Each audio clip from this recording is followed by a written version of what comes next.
I'm going to tell you why I believe that owning is probably the wrong goal and a creative way to rent, which is more interesting. I've never heard anybody talk about it in the way that I'm going to say it. It's just something that I've observed from people who live interesting lives and people who live very boring lives, because you always want to learn from people who are successful and from people who are unsuccessful. And when I talk about success, I'm talking about living your dreams. I'm talking about happiness.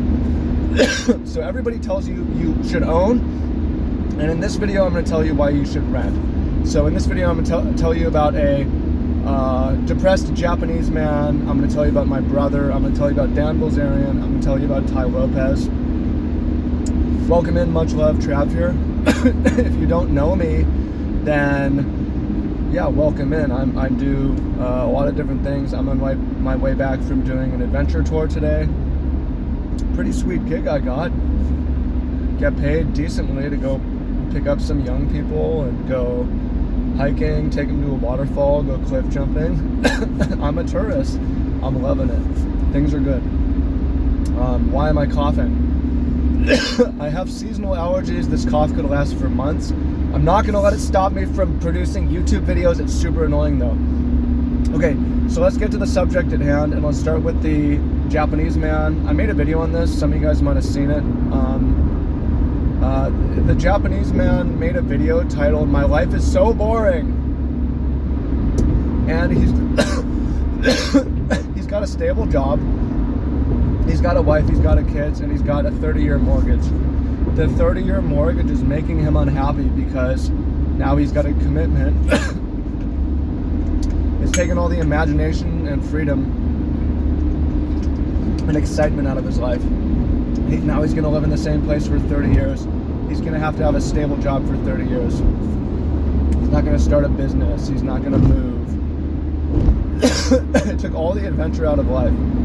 So he's depressed. And I took this video as a lesson. I had to click on it when I saw my life is so boring. I'm like, what can I learn from this guy? He had all the things that tell you make you successful and maybe make you happy. The wife, the kids, the house, stable job.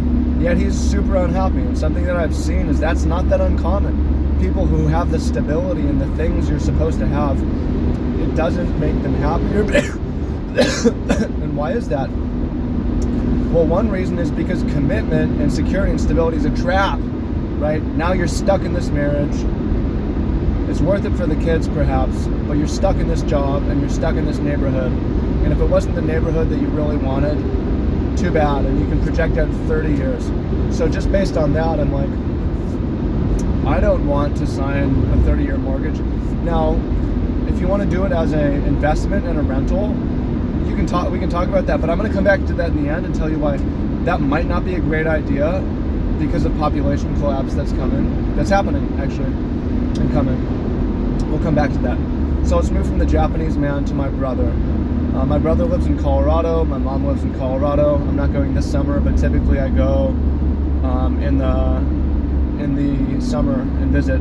I did it like 3-4 straight years, and I went and stayed with my brother in Manitou Springs. It's a little tourist town. It's an old outpost town that turned into a tourist town. There's really cool hikes that are a walking distance away. And what's really cool about this place is that there's natural, mineralized, carbonized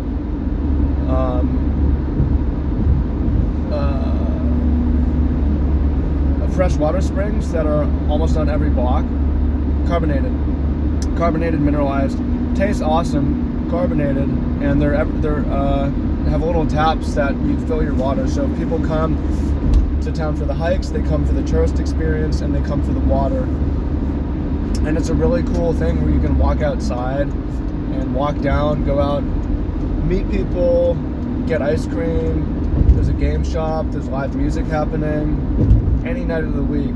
And when I was staying with him and he was renting there, I'm staying with them. If he's working, I'm going to the hiking trails in the day. I'm walking down the main strip at night. Super interesting, really interesting place to live.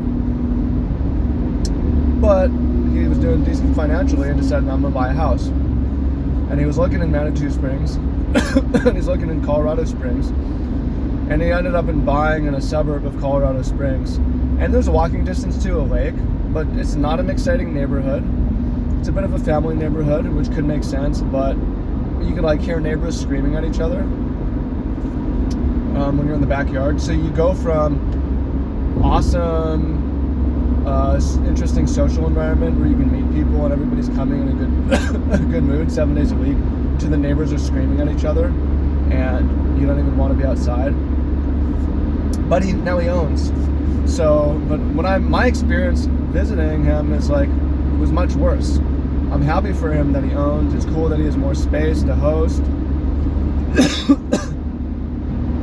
And if he has kids, I guess the school's going to be right there. But to me, it's more important to live in an interesting location. So we're going to come back to that in a minute. And let's talk about Dan Bilzerian and Tai Lopez. I want to start with Tai Lopez. Tai is living in, he was living in the Beverly Hills and the Hollywood Hills, and then he's in Norway and he's in New York, and people are saying he's fake because he's renting and he doesn't own. Yeah, he's renting. And is he wealthy? That dude has made a lot of money. A lot of wealthy people, they're less interested in owning and they're more interested in living in an interesting place. An interesting place can make you happier if it's walkable and there's interesting neighbors.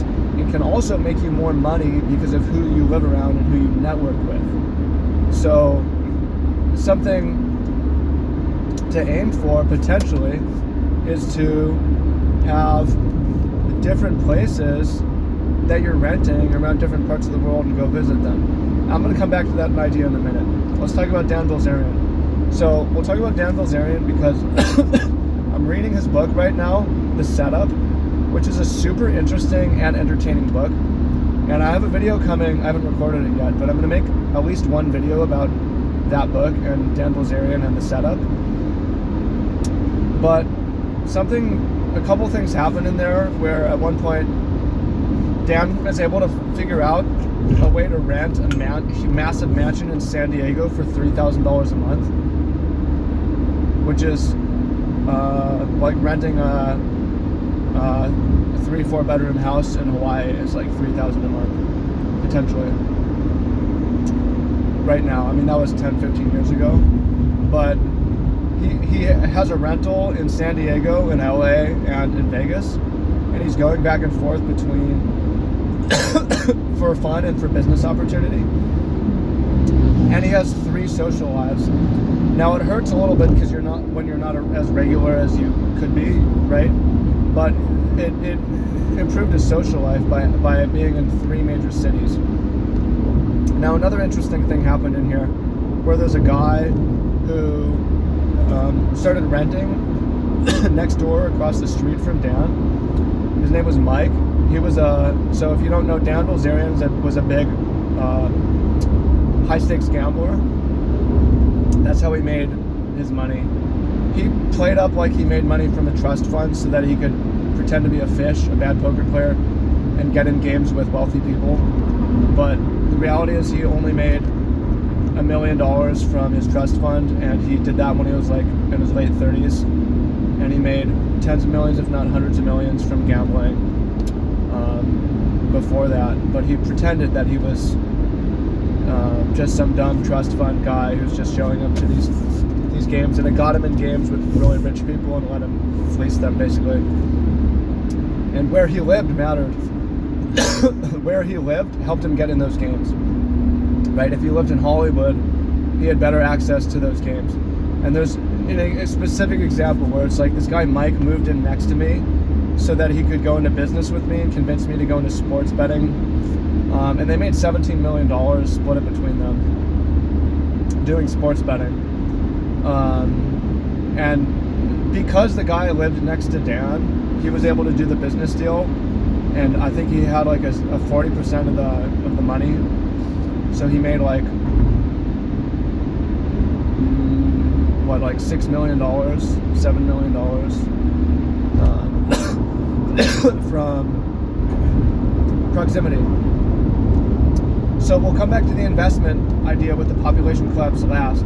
But I'm saying, as a goal, maybe the goal shouldn't be to own, but it should be to rent in multiple locations, to increase your social access, the possible of excitement, adventure, your ability to host people for social and business reasons. And when you own, it takes away a lot of excitement because of the commitment. And my brother didn't seem to be stressed out about owning, but man, I know a lot of stressed out owners who you always got to find a tenant. It's annoying, and you have all these. It's still not free. Eventually, you make your investment back, hopefully, but the mortgage is steep, and you got to pay for repairs, and you got to pay property tax and all these things. So, yeah, for me personally, especially when I was crypto rich, I was like, yo, I have money to buy something with cash right now. It's not be the best thing. Should I do it, or should I put a down payment? And I'm glad I didn't. And my thinking has shifted to, my goal is not to own the place I live in. My goal is maybe to rent a different property on the other side of the island, so I can make my life more interesting, expand my social network. Yeah, I'm in a place now where a lot of my social life was through the farm, and the farm kind of died, so my social life is suffering. And I'm realizing there's no way to replace it on West Oahu. I meet the type of people that I want to meet without commuting to events, which is so hard to do. But I'm like, oh, I don't really want to move though, because I have such a good setup. My rent's not that expensive. I'm right on the beach next to one of the premier surf breaks. I've got a huge yard. I don't want to. I'm in a pickle.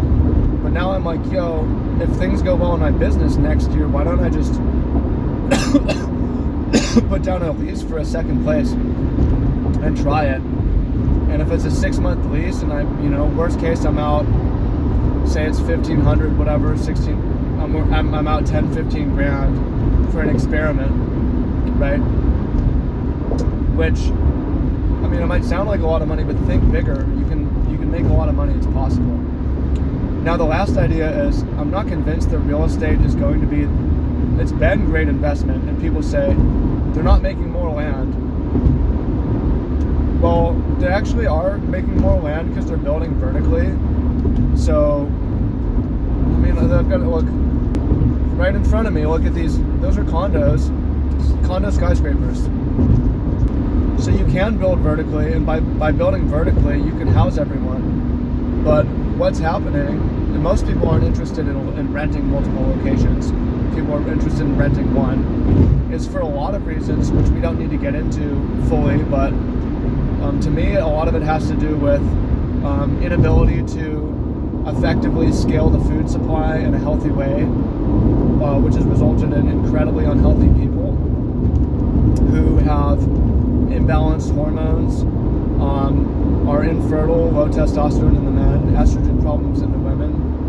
It comes off as feeling poor, but really it's real world resources, food. Yes, there's plenty of food to eat, but it's stratified, not necessarily high quality food. So people aren't having kids, and you see most of the developed nations have gone under replacement rate, and even a lot of other countries that have been very fertile, their fertility rates are dropping, and the immigrants that the developed nations are importing doesn't work forever to boost population. They copy the effects of, or they end up copying the social. They become absorbed and integrated in society, and then copy the mating patterns. So people were afraid of population going to infinity, but it feels like population swinging the other way. And what happens when, say, not because there's a mass die-off, but because people stop producing children, they keep building real estate, but there's only 5 billion people instead of 9 billion or however many. What's going to happen? The price of real estate is going to absolutely dump in real world terms. And then you're going to have an opportunity. It's just going to be way cheaper. So this is already underway, and it's already happening. And I'm not calling a top in the housing market forever right now. But real estate's a long-term investment, right? If you're in a 30-year mortgage and you're looking 30 years out, these effects are already underway. It's possibly going to happen. So it could still go up in real world, in inflation terms. But I predict housing prices and real estate value is going to go down in real world terms and become more affordable, making it not a great time in humanity to buy.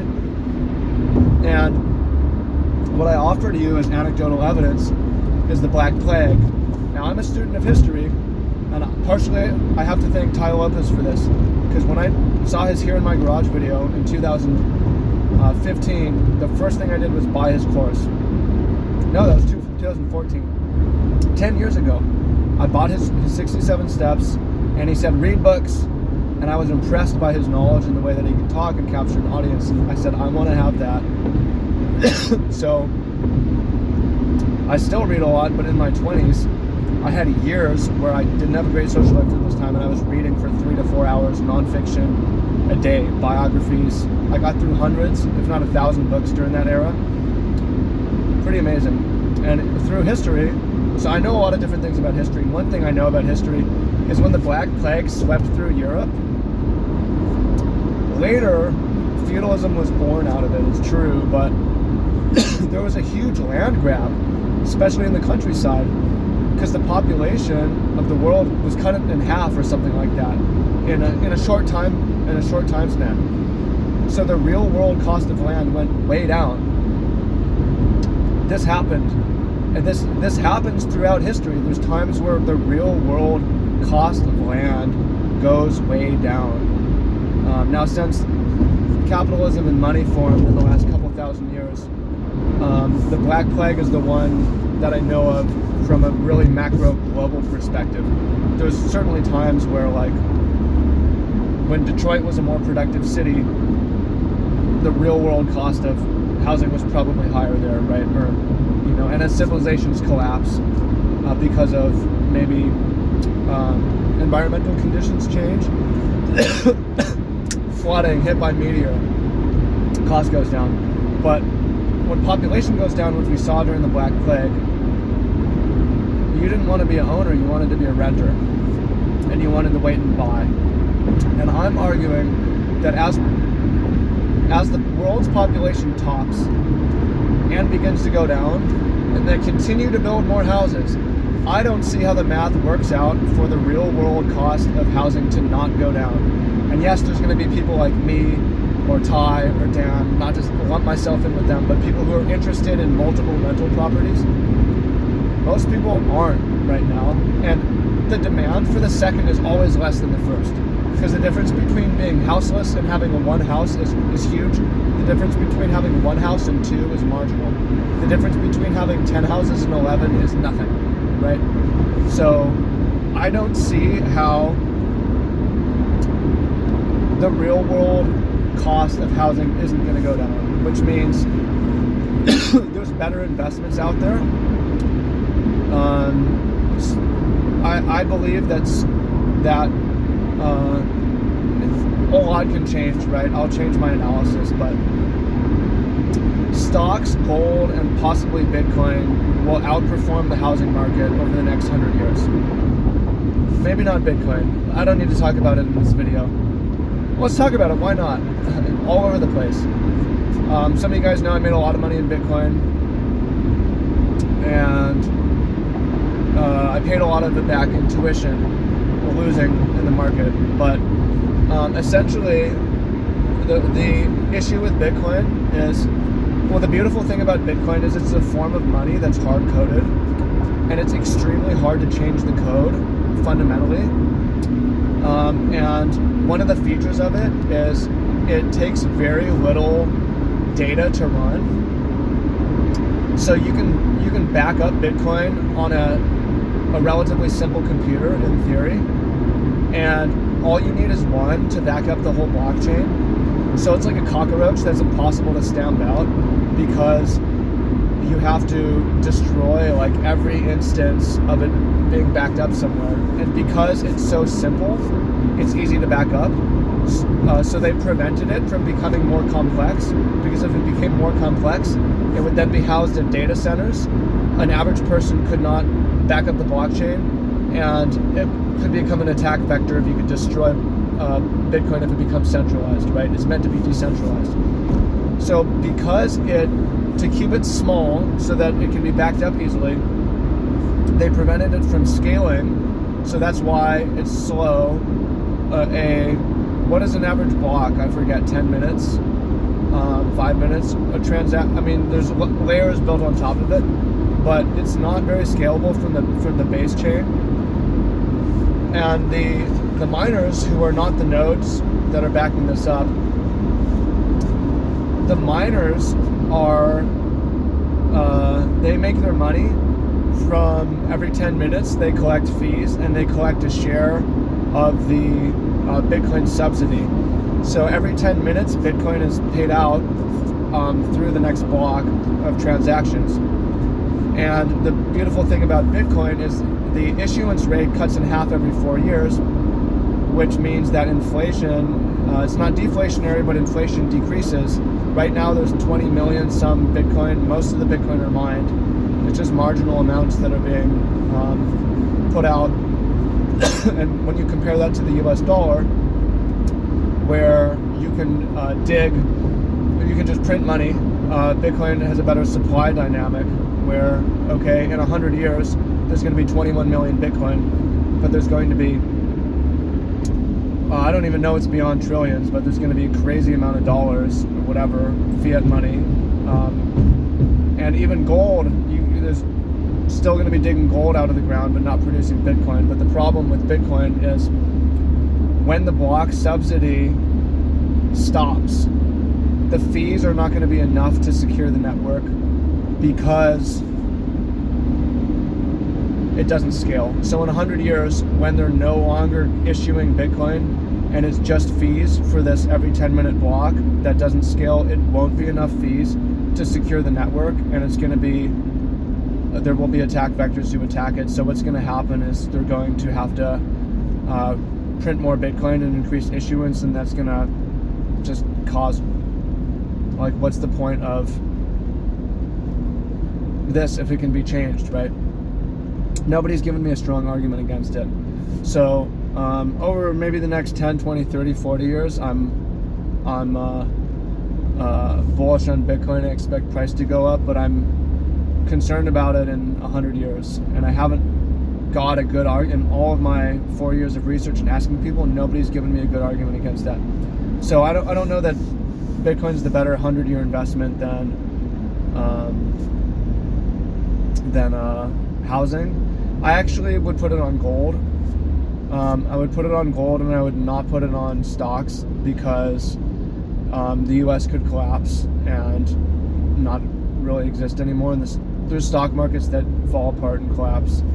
So, but you don't really need to think 100 years out. And you can also scattershot. If you do well with money, you could buy a house. You could buy some Bitcoin.